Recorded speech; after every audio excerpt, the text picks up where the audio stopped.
The Nightingale and the Farmer. Once there was a nightingale who had laid eggs near the cornfield. She was late in laying eggs and the corns were almost ripened.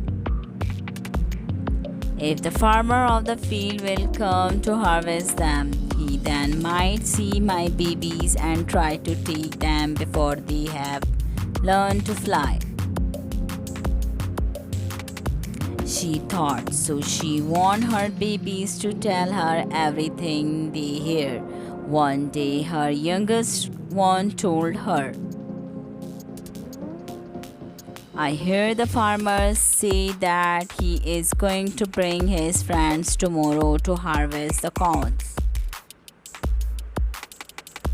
Don't worry, for no harm would come to you, she said confidently. The next day, the nightingale's other baby turned to her and said, I hear the farmer is calling his relatives to help him harvest. Don't worry, for no harm will come to you,